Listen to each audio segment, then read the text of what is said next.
이준석 개혁신당 대표가 국민의힘 당 중앙윤리위원회에 한동훈 전 국민의힘 대표 제명 사태와 관련해 내가 한동훈이라면 고수라면 창당 선언 또는 무소속 서울시장 출마 선언을 할 것이라고 말했습니다. 저희가 이걸 딱 받아보고 야 이거 정말 흥미롭다 이런 생각을 했어요. 한 정치인이 자기 진영에서 사실상 쫓겨난 상황이잖아요. 여기서 어떻게 살아남을지 어쩌면 어떻게 복수할지에 대한 일종의 공약집이 나온 셈이니까요. 맞습니다. 진짜 한편의 정치 드라마 그 한가운데로 초대받은 느낌이죠. 보내주신 내용들을 보면 단순히 사건을 쭉 나열한 게 아니에요. 한 인물이 정말 중대한 기로에 서서 어떤 선택을 해야 하는가 여기에 대한 아주 흥미로운 전략 분석이 담겨 있거든요. 그렇죠. 그래서 오늘 이건 가지고 이준석 대표가 제시한 선택지들이 정치적으로 어떤 의미를 갖는지 그리고 또 이 모든 일의 발단이 된 윤리위 결정은 얼마나 허술했는지 그 속내를 한번 제대로 들여다보겠습니다. 좋습니다. 그럼 이준석 대표의 분석부터 한번 풀어보죠. 한동훈 전 대표의 선택지를 고수의 길 그리고 하수의 길로 나눈 것부터가 정말 이준석 대표답다 이런 생각이 들어요. 맞아요. 굉장히 도발적이면서도 단번에 핵심을 딱 찌르죠. 네. 여기서 하수의 길로 지목된 게 바로 그 윤리위 처분에 법적으로 맞서는 건데요. 이준석 대표는 이걸 굉장히 위험한 수라고 봤습니다. 이게 단순히 법적 다툼이 아니라는 거죠. 위험한 수다. 네, 정치적으로 아주 정교하게 설계된 뭐랄까 함정에 가깝습니다. 함정이라는 건 이기기 힘들다는 걸 알면서도 끌어들이는 거잖아요. 법률가 출신인 한동훈 전 대표가 법정 다툼으로 갔을 때 이길 확률이 높지 않다는 걸 모를 리가 없을 텐데 왜 그게 유혹적인 선택지가 될 수 있는 걸까요? 바로 그 지점입니다. 특히 명예를 중시하는 사람일수록 이런 함정에 빠지기가 쉬워요.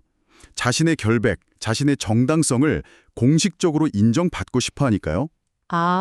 하지만 법정 싸움의 본질은 아시겠지만 진흙탕 싸움이거든요. 소송을 거는 순간 그 징계 사유의 사실관계를 하나하나 다 따져야 해요. 누가 어떤 IP로 무슨 글을 썼나 같은 아주 민감한 정보들이 전부 공개 기록으로 남게 됩니다. 이기든 지든 그 과정에서 온갖 내밀한 정보들이 다 공개되고 그걸로 정치적 타격을 입게 된다 이 말씀이시군요. 정확합니다. 결국 과거의 발목이 잡히게 만드는 전략인 거죠. 상대방이 원하는 그림이 바로 그거겠네요. 그렇죠. 법정에서 지리한 공방을 벌이는 동안 한동훈이라는 정치인은 미래가 아닌 과거에 얽매인 사람이 되어버리는 겁니다. 이준석 대표는 바로 이 함정을 간파하고 하수의 길이라고 딱 규정한 거죠. 그렇군요. 그럼 이준석 대표가 말하는 고수의 길, 그러니까 판을 아예 새로 짜는 창당이나 무소속 서울시정 출마는 어떤 전략적 의미가 있는 건가요? 여기서부터가 진짜 흥미로운데요. 핵심은 프레임 전환입니다. 프레임 전환. 네, 징계받은 피해자라는 프레임에서 벗어나서 새로운 정치 지형을 만드는 주도자로 위상을 완전히 바꾸는 거죠. 사과하고 용서를 구하는 게 아니라 오히려 더 큰 판을 벌여서 자신을 공격한 세력을 무력화시키는 겁니다. 이야, 공격이 최선의 방어라는 말이 딱 떠오르네요. 바로 그겁니다. 만조 창당은 가장 어렵지만 성공하면 파급력이 가장 큰 그야말로 하이리스크 하이리턴 옵션이죠. 당장 전국적인 조직을 꾸리고 또 당무를 총괄할 유능한 인재들을 모아야 하는데 이 대표도 지적했듯이 지금 한 전 대표 주변에 그런 역량이 있는지가 좀 불투명하죠. 이건 정말 모든 걸 걸어야 하는 승부수입니다. 창당은 정말 거대한 프로젝트니까요. 근데 무소속 서울시장 출마 카드는 이건 정말 신의 한 수가 될 수도 있겠다는 생각이 들어요. 제명시킨 정당이 거꾸로 와서 제발 휘보 단일화 좀 해달라고 매달리는 그림이 그려지잖아요. 그렇죠. 정치적 자산 가치를 가장 극적으로 증명하는 방법이죠. 어제까지는 당에서 쫓겨난 버려진 인물이었는데 출마 선언 하나로 선거의 승패를 좌우하는 캐스팅 보트를 쥔 인물로 위상이 역전되는 겁니다. 갑자기 모두가 자기에게 주목하고 자기의 선택에 따라 판이 움직이는 그런 상황을 만드는 거죠. 그렇게 되면 제명 결정 자체가 정말 우스워지는 거고요. 맞습니다. 자신을 쫓아내려던 사람들이 오히려 자신에게 손을 내밀어야 하는 상황. 이거 정말 통쾌한 복수가 될 수도 있겠네요. 그래서 이준석 대표가 이렇게 된 상황에서 사과도 필요 없고 정치적 돌파가 제일 중요하다고 말한 겁니다. 과거의 문제를 해명하려고 애쓰는 대신에 미래의 가치로 현재의 위기를 덮어버리는 전략. 이게 바로 고수의 정치라고 본 거죠. 결국 어떤 길을 선택하느냐는 그 사람의 성향, 그러니까 캐릭터와 직결될 텐데요. 이준석 대표가 한동훈이라는 인물 자체를 분석한 대목도 아주 날카로웠습니다. 핵심 키워드가 명예욕이었죠. 네. 법조인으로 엘리트 코스를 밟아왔고 또 대중에게 비치는 이미지 관리에도 굉장히 신경을 쓰는 모습을 보면 명예를 중시하는 인물이라는 분석에 고개가 끄덕여지죠. 그렇죠. 그런데 이준석 대표는 여기서 한 발 더 나아갑니다. 명예욕만으로는 위대한 정치인이 될 수 없고 야심이 필요하다고요. 명예욕과 야심이라 언뜻 비슷하게 들리는데 이준석 대표가 본 둘의 차이는 뭘까요? 야심은 들판과 같은 것이라는 비유가 굉장히 인상 깊었거든요. 아, 정말 멋진 비유죠? 제가 이해하기로는 명예는 이미 잘 닦여진 길, 그러니까 기존의 시스템과 규칙 안에서 최고가 되고자 하는 욕망입니다. 아, 정해진 길. 네, 좋은 학교 나오고 좋은 직장 갖고 사회적으로 인정받는 길을 걷는 거죠. 반면에 야심은 길이 없는 들판을 개척해 나가는 그 판 자체를 바꾸려는 의지에 가깝습니다. 아, 그러니까 명예는 남들이 만들어 놓은 평가 기준에 자신을 맞추는 거라면 야심은 내가 새로운 평가 기준을 만드는 거군요. 바로 그겁니다. 그래서 명예를 중시한 사람은 기존 질서를 깨는 파격적인 행보를 하기가 좀 어려워요. 실패했을 때 잃을 명예가 너무 많으니까요. 그렇겠네요. 법적 대응이라는 하수의 길이 바로 명예를 중시하는 사람의 선택에 가깝죠. 시스템 안에서 자신의 훼손된 명예를 회복하려는 시도니까요. 그 지점에서 이재명 대통령과의 비교가 나오는군요. 이재명 대통령은 명예보다는 야심의 인물이라는 분석이었죠. 그렇습니다. 이준석 대표는 이재명 대통령이 소위 말하는 사회적 명예에는 크게 연연하지 않지만 목표를 향한 야심은 누구보다 강하다고 봤습니다.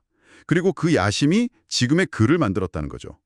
이 둘을 비교하면서 한동훈 전 대표에게 필요한 건 정해진 길 위에서 명예를 지키는 것 이상으로 때로는 진흙탕도 구르고 판을 뒤엎을 수 있는 정치적 야심이라는 메시지를 던지고 있는 겁니다. 고수의 길은 결국 야심의 길이군요. 네, 그런 셈이죠. 듣고 보니 이 분석이 단순히 두 정치인에 대한 평가를 넘어서 리더십 스타일에 대한 깊은 통찰을 담고 있다는 생각이 드네요.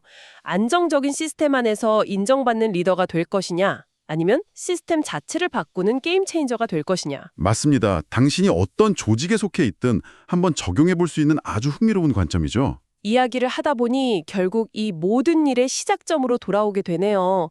국민의힘 윤리위의 제명 결정.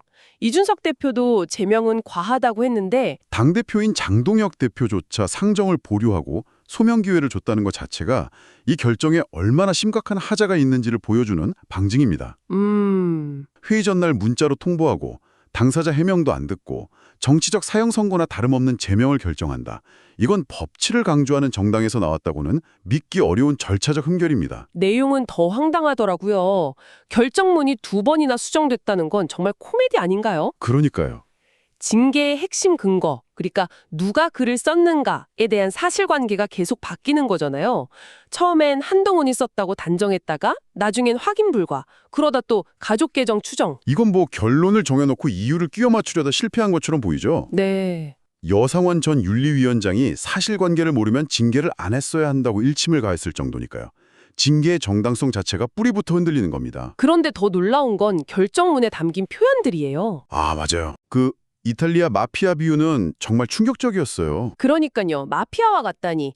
아무리 정치적 공방이라지만 어떻게 공적 문서에 저런 원색적인 표현을 쓸 수가 있죠? 심지어 얘기를 얘기로 쓰는 오타까지 발견됐다면서요? 문서의 신뢰도가 그냥 바닥을 치는 거죠. 맞습니다.